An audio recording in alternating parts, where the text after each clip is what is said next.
Halo Tribuners, kembali bersama saya Wiradani Damanik. Saat ini saya mau melaporkan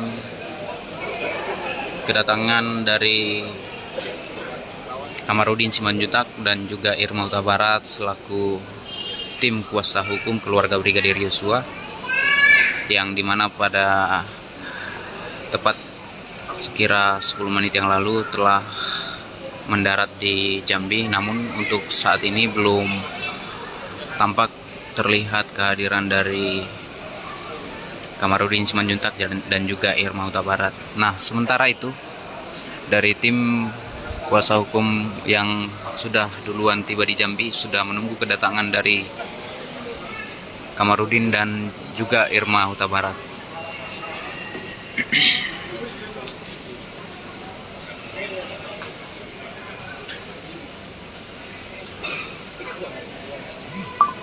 Dari pantauan Tribun Jambi, para penumpang pesawat Garuda yang juga ditumpangi oleh Kamarudin dan Irma Huta Barat telah tiba di pintu kedatangan, dan juga saat ini kita menunggu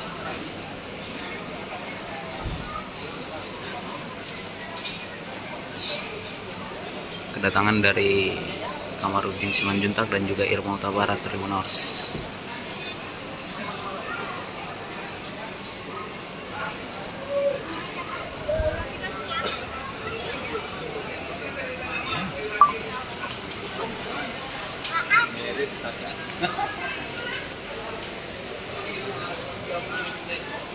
Seperti yang terlihat di hadapan Anda, para tim kuasa hukum telah menunggu juga. Ada Nelson Simanjuntak, juga Martin Simanjuntak, dan beberapa tim lainnya.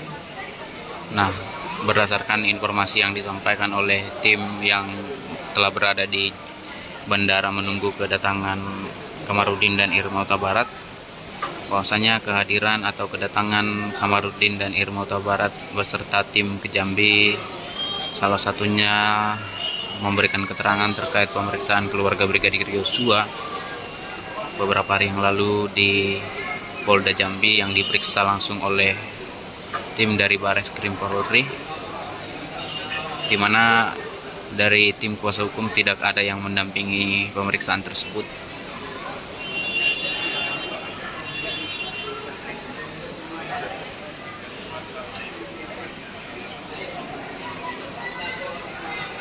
Tadi kami sempat berbincang dengan tim kuasa hukum yang juga turut menunggu di bandara ini,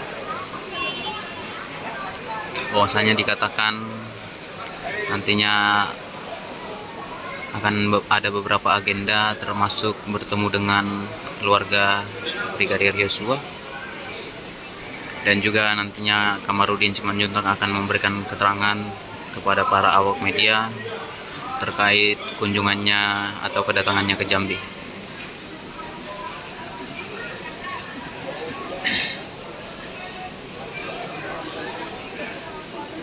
Hingga saat ini Tribuners belum tampak terlihat kehadiran dari Kamarudin dan Irma Huta Barat. Nah, itu Tribuners seperti yang Anda saksikan saat ini. Irma Huta Barat beserta dengan Kamarudin Simanjuntak telah tiba di bandara, dan kita menunggu tentunya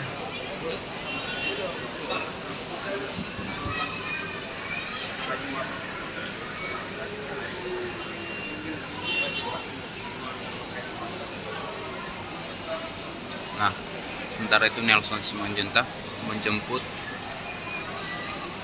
Kamarudin Simanjuntak selaku pengacara keluarga Brigadir Yosua. Kanan kiri. Ada Pak Edi.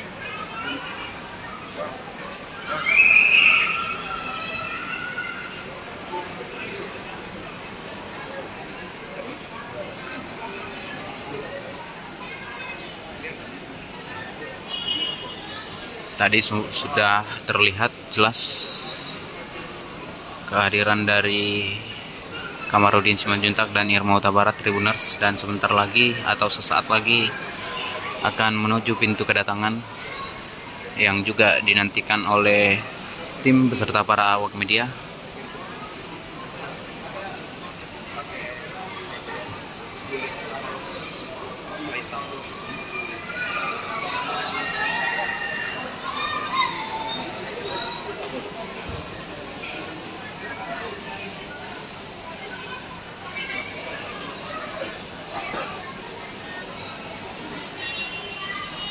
Nah, saat ini tampaknya Kamarudin Simanjuntak menunggu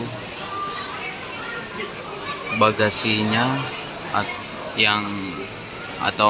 atau barang-barang yang termuat di bagasi.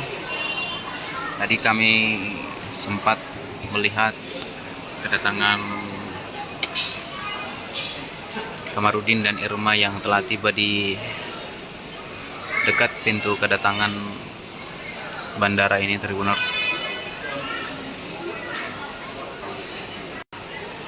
Nah, ini Nelson Simanjuntak sudah masuk ke dalam untuk menjemput.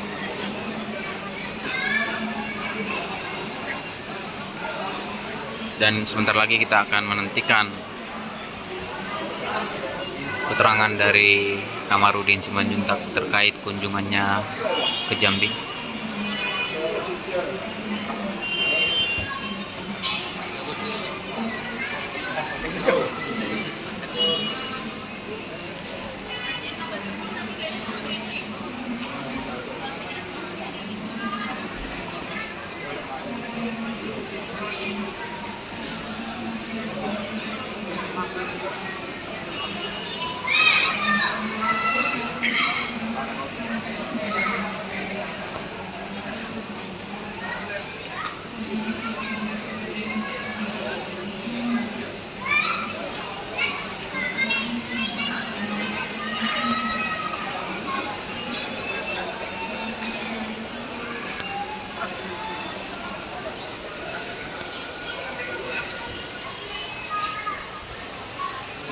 Ini merupakan tim kuasa hukum yang sudah tiba di Jambi dan menjemput kedatangan Kamarudin Simanjuntak Tribuners.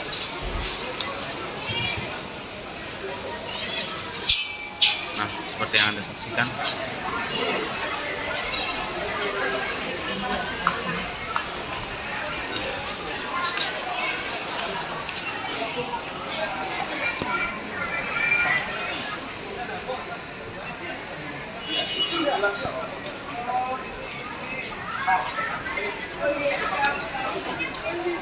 nah, saat ini sudah hadir Kamarudin Simanjuntak beserta Irma Huta Barat Tribuners.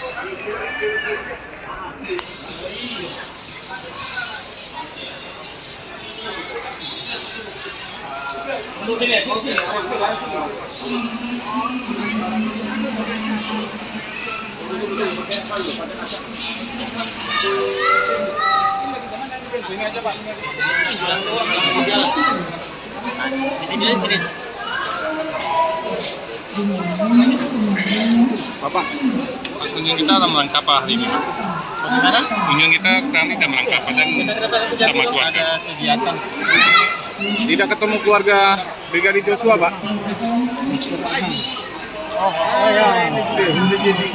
Bapak, ada rencana ketemu keluarga Yosua nggak, Pak, hari ini?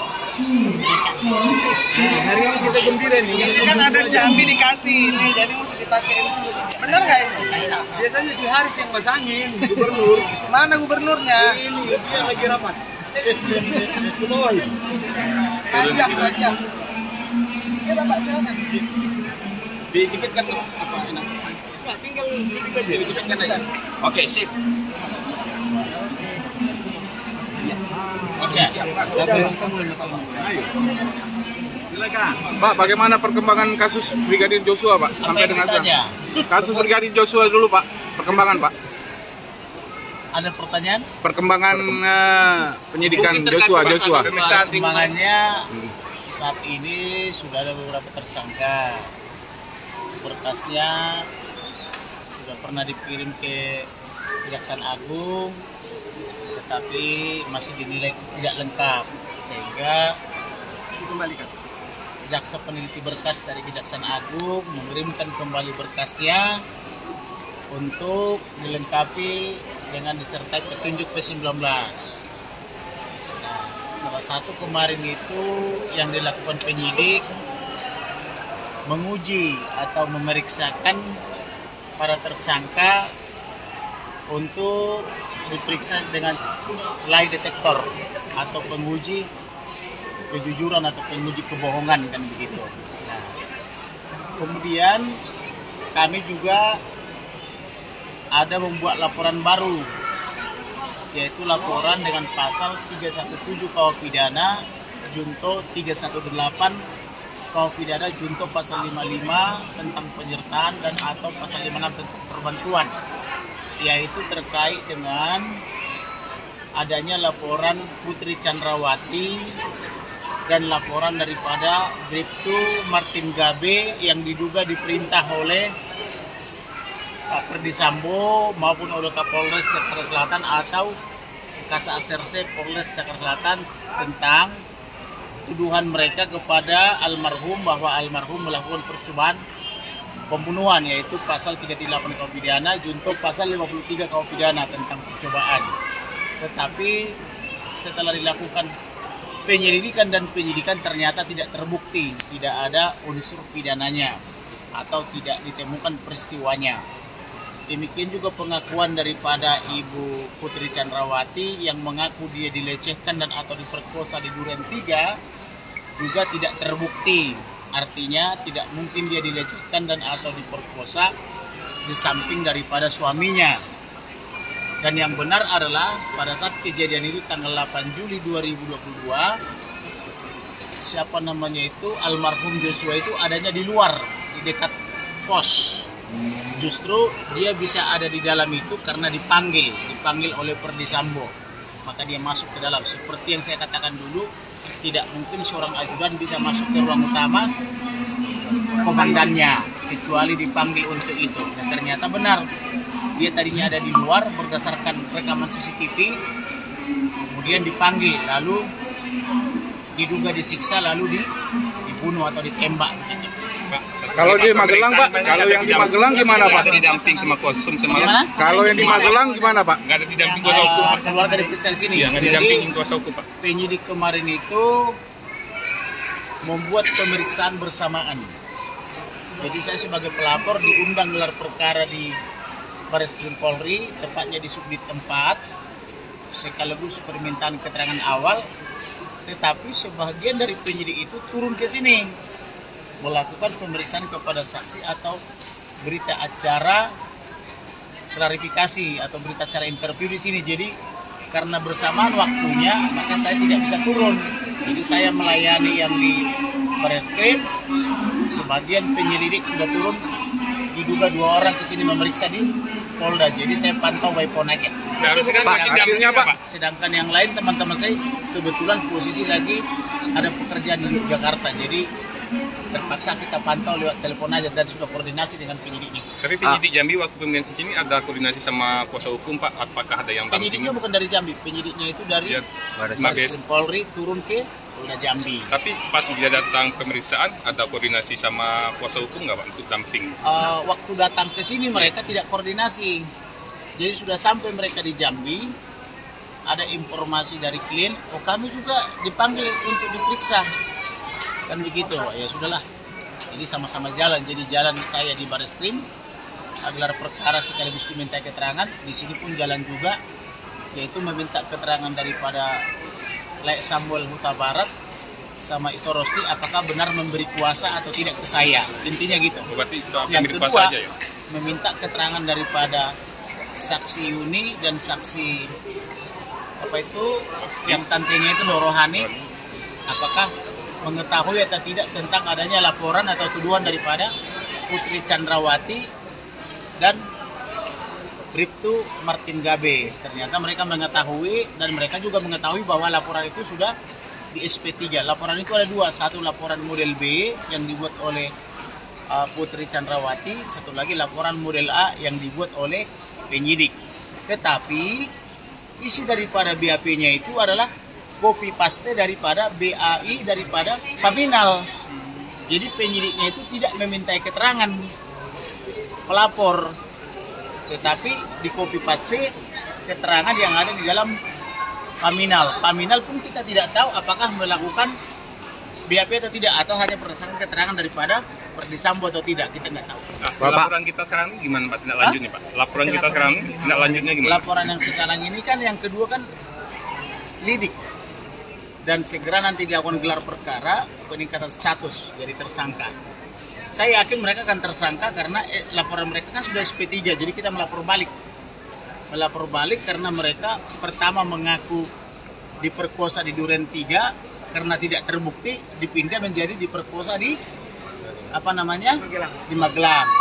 Itu kan terlalu jauh lompatan lokus deliktinya antar kota, antar provinsi. Kalau misalnya dari Duren 3 ke Duren 5 itu masih bisa dibilang salah hitung duriannya kan gitu. Tetapi kalau dari Duren 3 lompat ke Magelang itu terlampau jauh dan tidak mungkin. Kenapa tidak mungkin? Karena Putri Chandrawati ketika dia berada di Magelang, dia memotret almarhum, mengirim potretnya lagi menyetrika baju, dikirim ke adiknya dan memuji-muji dia sebagai ajudan yang terampil, ajudan yang cekatan. Kemudian dia memuji juga bahwa multi talenta, sampai bingung mau kasih gaji berapa. Kemudian di tanggal 7 sebelum mereka kembali ke Jakarta, mereka bicara empat mata. Jadi Ibu Putri dengan ajudannya atas nama almarhum Joshua, mereka bicara empat mata. Ibu Putri di kasur, Joshua duduk di lantai, mereka bicara empat mata kurang lebih 15 menit. Jadi rasanya tak mungkin ada wanita yang sudah diperkosa atau sudah dilecehkan masih mau berbicara di empat mata dengan predatornya, kan begitu.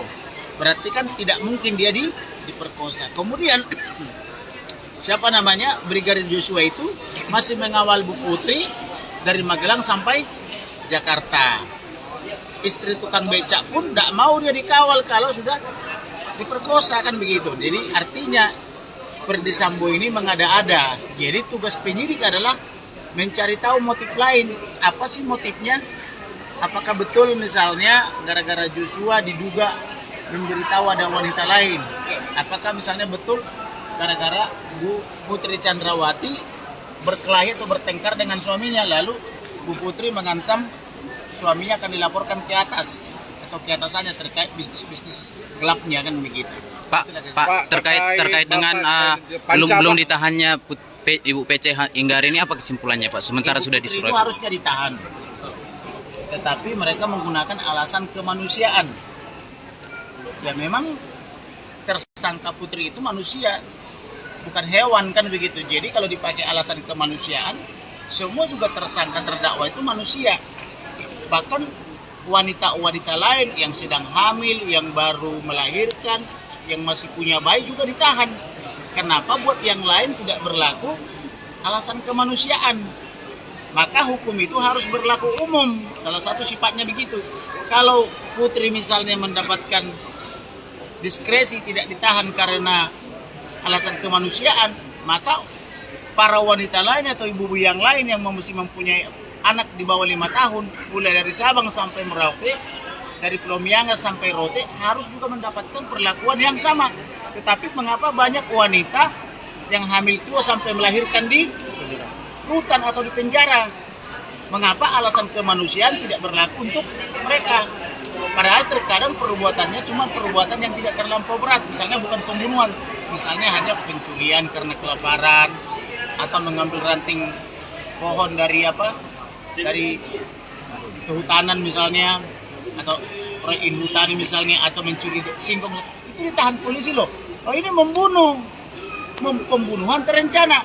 Habis itu memberi gratifikasi atau suap, kemudian membuat obstruction of justice, kemudian menyebar hoax atau menyebarkan berita bohong, kok nggak ditahan-tahan. Nah inilah persekongkolan Komisi 3 dengan Polri. Ini yang harus kita protes. Berarti Komisi 3 ini bukan wakil rakyat, tapi dia adalah wakilnya Putri Chandrawati atau Putri Sambo, kan begitu. Terkait komentar Komnas HAM yang memvonis pastinya itu memang ada pelecehan seksual sama. Bagaimana? Komnas HAM kan ada kasih statement itu Pak. Rekomendasi. Komnas HAM. Ya. Kenapa Komnas HAM? Melakukan pelecehan seksual. Masih Pelaku mengangkat tidak kembali ada isu pelecehan seksual gitu. Mengangkat kembali isu. Jadi mengenai tuduhan Komnas HAM, Komnas Perempuan, Kompolnas, itu kita harus waspadai. Mengapa mereka ini terus mengatakan dugaan pelecehan seksual padahal sudah SP3?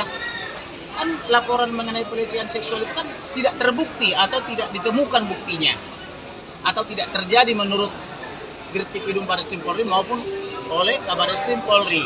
Yang terjadilah pembunuhan terencana, kan gitu. Nah, tapi kenapa mereka selalu mengatakan pelecehan? Mungkin atau diduga mereka telah melakukan kontrak di awal, harus selalu mengatakan itu. Dan di balik kontrak ini mungkin ada prestasi. Jadi kalau dia tidak mengucapkan itu, mungkin akan ada wan prestasi. Lu kan sudah dalam tanda petik dibayar misalnya, harus selalu ngomong pelecehan. Kenapa nggak ngomong, kan gitu? Terbukti LPSK tidak mau ngomong lagi karena mereka menolak amplop itu kan. Petugas lapangan LPSK menolak dua bungkus amplop. Akhirnya LPSK tidak mau ngomong pelecehan. Tetapi yang lain kan tidak ada cerita menolak. Karena tidak menolak berarti diduga menerima. Pak, itu kan di BAP dan kemudian di rekonstruksi itu ada pelecehan seksual berjalan juga. Tidak ada. Ya, Pak. Dalam rekonstruksi tidak ada. Itu nanti tanggapannya kemudian apakah itu ada kekhawatiran dari pihak kuasa hukum Joshua ketika di persidangan itu dihadirkan saksi-saksi yang ada pada saat itu. Apa antisipasi? Jadi begini, itu kan pelecehan seksual kan tuduhan. Ya. Dan itu sudah SP3. Tetapi andaikan atau konon, andaikan ada pelecehan seksual misalnya, kan tidak harus dibunuh toh? Ya. Ada nggak undang-undang atau klausul atau pasal yang menyatakan oh karena dilecehkan maka dibunuhlah? Itu tidak benar. Ferdi Sambo itu kan kadipropam, pemimpin polisinya polisi, penjaga moral polisi.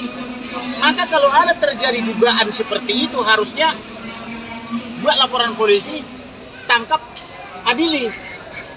Bukan dibunuh. Masyarakat awam aja nggak boleh main hakim sendiri. Misalnya di jalanan nih, orang-orang tidak sekolah. Kalau terjadi penghakiman jalanan kan ditangkap toh. Apalagi dia polisinya polisi, kadipropam loh. Menjaga moralnya polisi. Masa main hakim sendiri? Jadi kalau dia mau misalnya terungkap misalnya tuduhannya, maka harusnya yang benar buat laporan polisi di Magelang atau di Polres Jakarta Selatan. Baru jadi memang dia sudah membuat di Polres Jakarta Selatan tapi tidak terbukti SP3, makanya saya lapor balik 317, 318 yaitu persangkaan dan atau pengaduan palsu gitu. Pak, terkait dalam persidangan Pak, ada rencana Pak Samuel mau dihadirkan dalam proses persidangan? Nanti pada saat nanti sidang, pelapor itu kan lebih dulu diminta keterangan. Pelapornya kan saya untuk atas nama keluarga. Baru nanti kemudian Pak Samuel, Ibu Rosti dan atau keluarganya kemudian kekasihnya almarhum kan gitu. Pak, Itu urutannya. terakhir Pak, ini kan sudah pas 2 bulan ini Pak kasus ini. Apakah sudah cukup puas dengan beberapa polisi yang di PTDH terus juga? Belum. Karena ini kan yang terlibat ini kan hampir satu SSK. SSK itu setingkat satu kompi kan begitu. Nah, ini kan hampir 100 orang ini.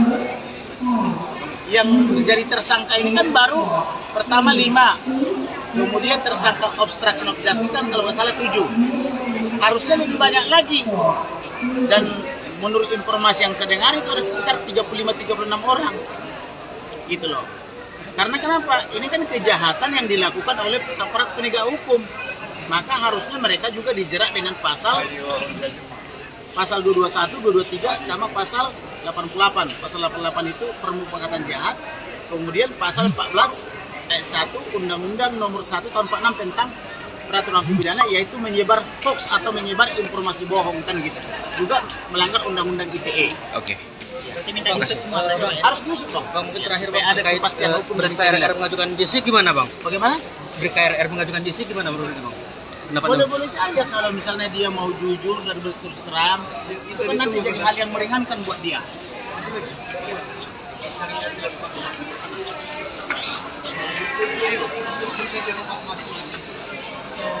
Ini saya alhamdulillah hari ini kedatangan Pak Kamarudin dan Ibu Medan agar Pak Eksekutif Pemerintah, dan saya mohon keadilan atas hak-hak saya yang sudah dizalimi.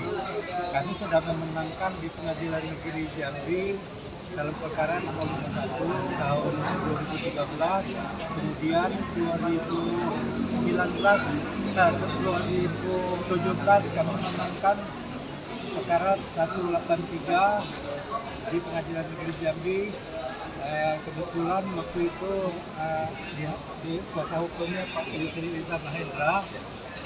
Kemudian karena ini kasus ini sudah terlalu dizolimi, maka saya dalam putusan saya dapat kemenangan lagi di Pengadilan Tinggi Jambi perkara 192 dan dapat dimenangkan lagi di Pengadilan Negeri di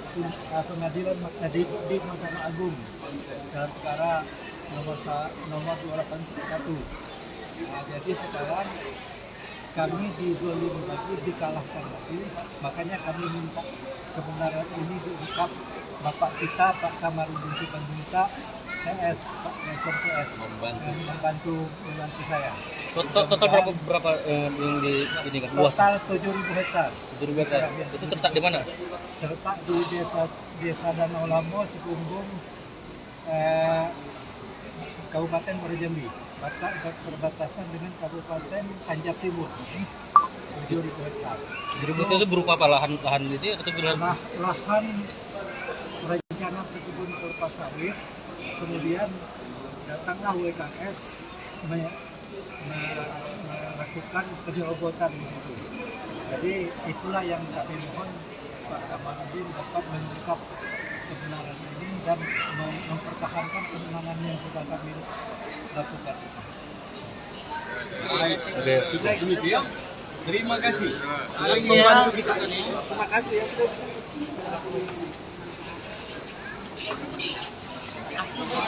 Bawa tasnya. Iya, telang. Iya, telang.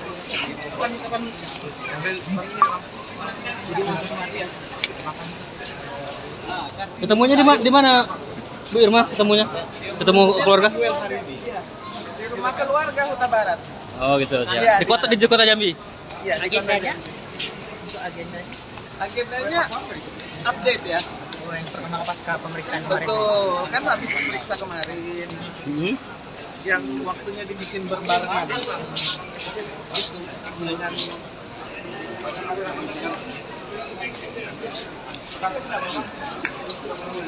Artinya di persidangan kan saksi-saksi itu memberatkan untuk yang membela bahwasanya Yosua itu tidak melakukan itu nggak ada, Bang. Artinya saksi dikelilingi mereka. Nah, maksudnya ada antisipasi nggak? Kekhawatiran gitu sih. Antisipasi ya melalui keterangan saksi. Saksi di lokasi saat itu kan mengatakan bahwasanya Ya kan gitu. kalau terjadi dugaan seperti itu kan harus ada saksi yang melihat, harus ada visum entrepreneurium atau visum psikiatrum gitu loh. Artinya salah kelaminnya kalau tidak ada kerusakan ya. Nah, satu lagi, Bang, itu informasinya benar ya? Untuk tadi ini yang Tiga Kapolda. Pernah ketemu Pak Panca, Bang? Saya tidak pernah mengatakan itu. Jadi memang salah satu Kapolda yang dimaksud itu siapa, Pak? Bu Irma yang tahu nih pasti. Bu Irma yang Saya kan temannya banyak. ada di Tempo itu nggak usah tanya, di Tempo sudah jelas itu. Kapolda Jatim. Kapolda Sumut, Kapolda Jakarta. Kapolda Jambi ada nggak, Bang? Nggak ada. Tapi belum diperiksa, Bu. Di dalam. Oh, masih di dalam. Ada, itu lengkap laporannya di Tempo, berarti itu sudah ada di media.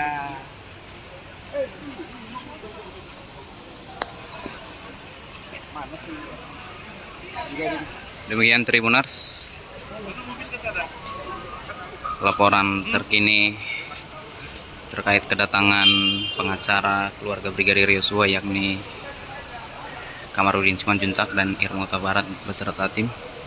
Saya Wiradani Damanik, pamit undur diri. Terima kasih, sampai jumpa.